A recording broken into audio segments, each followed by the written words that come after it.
Ingwara yabaye akayobera abahinga kw'isi yose, nta muntu n'umwe ashobora kuronka umuti wayo. Neza na neza byose vyatanguye kuva kera cane, kuva kera narindi. Ubu muraherutse kumva ikiza Mpox ikiza gikomoka mu nkende, ndetse na Ebola nayo nyene ikiza gikomoka mu nkende. Bino biza vyose birahambaye cane, ntawo vyitega.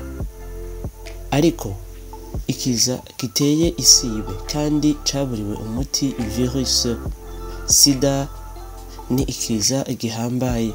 Buri muntu wese aragira ubwoba, akajugumira, akabura uko avyifata. Iyo wumvise rero ico kiza ugahita ugira ubwoba budasanzwe, ugahita unikanga. Abantu benshi baramaze guhitanwa n'ico kiza, ndetse bandi benshi cyane bamaze kuba banduye ico kiza. Inkuru murayikomeza, tugumane hafi. Ni jewe Irakoze Dasa kuri Kiyago ca Boss TV. Kanda subscribe, like na partage, commentaire turacazikeneye. Vyose vyatanguye kera cane, kera hari mu kinjana ca 200 niho ikiza ca sida caterwa kw'isi yose, ariko ntibabimenye ubwo. Twinjiye mu matarike nyezina n'imyaka nyezina vyatanguriyeko. Vyose vyatanguye 1930 niho umugera sida wagiye uboneka neza neza mu burengero bwa Afrika. Aho rero hari mu gihugu ca Cameroon, neza na neza mu majepfo y'ico gihugu. Niho abantu baho bari bajejwe akazi ko guhiga. Mubimenye neza, ni Burundi kwaruko. Akazi kaho karako guhiga inyamaswa. Burundi, Congo RDC, Congo Brazzaville, Côte d'Ivoire n'ibindi bihugu. Rwanda, Urundi vyaruko nyene, ndetse n'ibindi bihugu aho twovuga za Senegal n'ibindi. Ubwo rero nibwo buzima abo bantu bari babayemwo aho hambere, nubwo ubuzima bwari buhari. Inkuru turayikomeza. Byose vyatanguye mu kurya inyamaswa. Inyamaswa yitwa inkende, chimpanzee. Aho rero iyo nkende ubwo kwirya yari igwaye ikiza sida. Ico kiza rero kikaba cari mu nkende. Izo nkende rero ubwo bazirya zaba zirimwo ikiza ca sida. Umuntu wa mbere yafunguye iyo nkende yahise yandura sida. Sida murabizi yandukira mu guhuza amaraso, aho ni kurangura amabanga yabubatse. Umaze kubikora n'urwaye sida uhita uwandura vuba bwango. Ivyo rero bikaba vyatumye abantu benshi bagwara. Turetse ivyo, gukoresha ibikoresho bikoreshwa n'umuntu agwaye umugera wa sida, ivyo vyose bituma urwara sida. Ico bita mère enfant, aho ni hamwe umwana usanga yavutse na nyina we arwaye umugera wa sida, akaba atirukiye kwa muganga hakibomvye. Aho umwana ashobora kuvuka akanandura umugera wa sida. Tukomeze ino nkuru. Aho hambere ivyo vyose ntibari babizi. Mu 1930 niho umugera watangura gutembera mu bantu neza, aho wagiye gutorwa mu 1983, aho watowe n'uwitwa Françoise Barré-Sinous. Yari umugore w'umufaransa-kazi, ndetse bari bafadikanije n'uwitwa Luc Montagnier. Bose baronse agashimwe ka Nobel mu 2008. Ivyo bintu byari ibintu bihambaye cyane. Ubwo batora umugera mu 1983, byari ibintu bikomeye cyane. Abantu bari bamaze kwandura uwo mugera cyane kandi cyane, ndetse benshi bari bamaze guhitanwa nawo, ariko ntibabimenya ko yoba ari umugera. Kuva ico gihe utorwa, ndetse na mbere yaho benshi biyumvira ko uwo mugera woba ufata abantu bakora imibonano mpuzabitsina bahuje ibitsina, bafise ibitsina bimwe, aho twovuga abatinganyi. Byose byatanguriye he? Byose byatanguye muri Leta Zunze Ubumwe za Amerika. Leta Zunze Ubumwe za Amerika ni igihugu kimwe mu bihugu bikora imibonano mpuzabitsina bahuje ibitsina, aho twavuga abatinganyi. Aho rero muri Leta Zunze Ubumwe za Amerika uwo muntu wa mbere yatowe umugera wa sida, aho bavuga ko yadutse ku batinganyi. Aho rero haciye hapfa umuntu wa mbere yitwa Rock Hudson mu 1985. Byose byakomeje ari ibintu bihambaye cyane, aho abantu bakomeza bapfa ku bwinshi, ariko ubushakashatsi bwakomeje bukora. Dukomeze no nkuru. Mu Bufaransa naho umuntu wa mbere bivugwa ko yanduye uwo mugera wa sida yari umusirikare, aho yaravuye mu gihugu ca Cameroon neza aja mu Bufaransa. Agishikayo aca atorwa uwo mugera wa sida. Aho rero nawe ntiyamaze kabiri yahise agenda. Muri Afrika ho nakayobera bahinga benshi barapfa, aho neza twavuga muri Cameroon. Ariko nubwo bimeze uko, Cameroon si kimwe mu bihugu vyanduye cyane ubu. Reka tugaruke ku bihugu byinshi vyanduye cyane. Ariko mbere yuko dushikaho, abantu bamaze kwandura ni bangahe bamaze gupfa? Inkuru tuyikomeze, kanda subscribe, like na partage, turaca bikeneye kuri Ikiyago ca Boss TV. Dukomeze ino nkuru. Tukiri mu myaka ya 2023 niho ubushakashatsi bwaduhaye inkuru zikwiye. Mu 2023 abantu bashika miliyoni 39.9 ku isi yose baranduye umugera wa sida, nayo umiliyoni 1.3 nibo bamaze kwandura bashasha. Dukomeze, abamaze gupfa bo bari 630. Ariko rero muri Afrika ni benshi abamaze gupfa.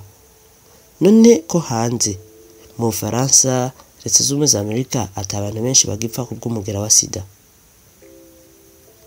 Ubu rero mu Bufaransa kuva ico gihe bakibona uwo mugera wa sida, baciye bafata umwanzuro musha wo kubaha umuti, kandi bagifata iyo miti neza byose byaciye bigabanuka. Gufata umuti ku rugero ku mugera wa sida ni kimwe mu bintu ngira kamaro cyane, kandi cyane kugira ngo wirinde umugera wa sida canke ukomeze ugira amagara meza. Urucanco rwa sida ku isi yose ntaho rurakaboneka, batanga imiti yo gupfufahaza. None rero abantu bagakomeza bakora imibonano mpuzabitsina batikingiye. Ivyo ni bimwe bitera ingorane. Kwikingira ni nyambere kugira ngo ntugware umugera wa sida, kuko bimwe bihuzwa n'amaraso, murabizi. Dukomeze ino nkuru ya sida. Abenshi mwari muzi byinshi kubijyanye n'umugera wa sida, ariko umugera wa sida urahambaye cyane muri kino gihe.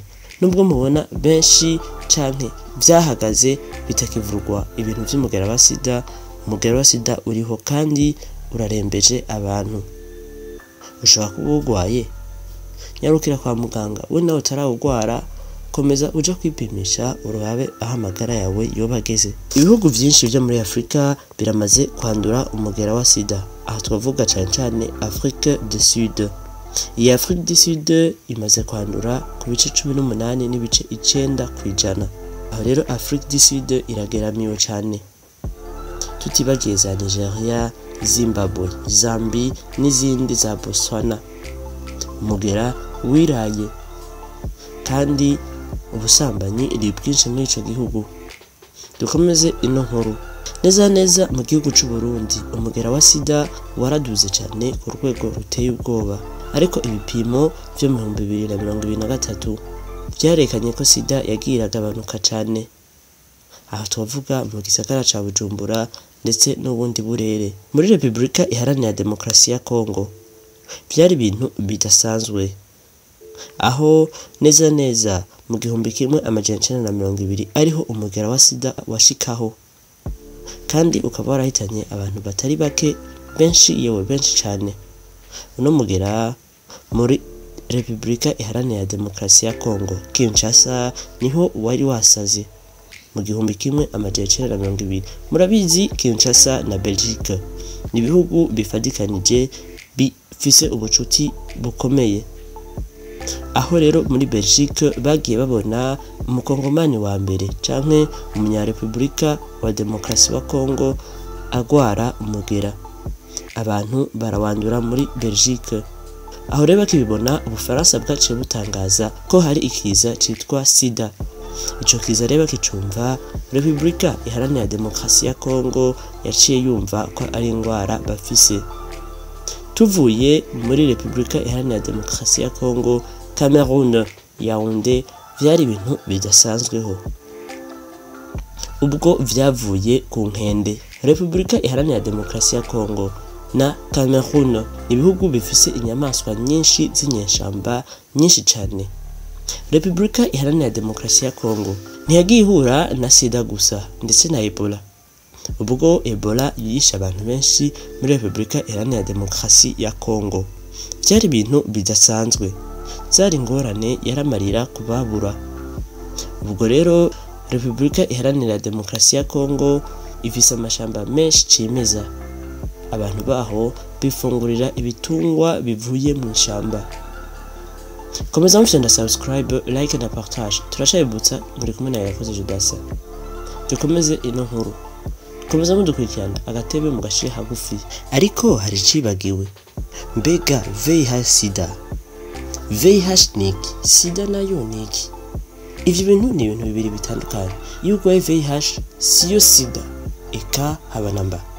VIH, virus d'immunodéficience humaine. Bisobanuye ko n'imicafu ibonekera hafi neza ku gitsina, aho bita amavirus. Mu gihe mwaranguranye amabanga yabubatse n'umuntu agwaye iyo ngwara ya virus d'immunodéficience humaine. Iyo ngwara irahambaye. Usanga uguma wiyaga, ico bita démangeaison mu gifaransa. Dukomeze ino nkuru. Aho urwaye rero sida na VIH biratandukanye. Kurwara sida siko kuvuga kurwara VIH, canke kurwara VIH siko kurwara sida, birayobeye cane. Ushobora kurwara sida utarwaye VIH, kandi iyo urwaye VIH urashobora kutagwara sida. Ariko bigaruka uko VIH ushobora kuyigwara kandi uyigwaye ishobora kuzanira sida. Mu gihe uwo mwaranguranye amabanga yabubatse agwaye sida, ico gihe urayinjirana. Rero sida irahambaye. Sida ifise ingorane nyinshi, ibimenyetso bidasanzwe. Hariho ubushuhe, hariho kubabara mu mihogo n'ibindi byinshi cyane. Abantu benshi rero bama bashinze intahe kuko bagwaye umugera wa sida. Benshi baravuga byinshi ko vyatumye bata icizere mu muryango, ugasanga ugiye ukumirwa. Aha twavuga bamwe bagiye babivuga muri Yaga Burundi. Yo nimbonesha kure ikorera ini Burundi. Aho umwe muri bo yavuze nti jewe vyatumye umugera wa sida babona ko mu muryango ndi gicibwa. Vyarambabaje cyane mu mutima. Iyo urwaye umugera wa sida neza abantu barakwanka, kuko babona ko ari ibintu bitabaho, niwe wavyitumye canke nibindi. Ariko uwowe siwe yavyitumye, yarawuvukanye. Nitwereka guhamagarira abavyeyi iyo bafise imbanyi kuza baranyarukira kwa muganga kugira ngo babakingirire abana babo ntibagware. Kuko umwe mu muri Yaga Burundi yatanze ikiganiro yaravyivugiye ko vyavuye ku bavyeyi. Tugahamagarira urwaruka n'abandi bose kugabanya imibonano mpuzabitsina kugira ngo ntibakomeze kugwara umugera wa sida. Uyu mugera wa sida ku isi yose uteje igihagararo. Ubwo turi mu ndwi yahariwe sida, dushimye kubazanira kino kiganiro. Tubashimire mwe mwadukurikiranye. Mwari kumwe na Irakoze Judasa kuri Kiyago Travels TV.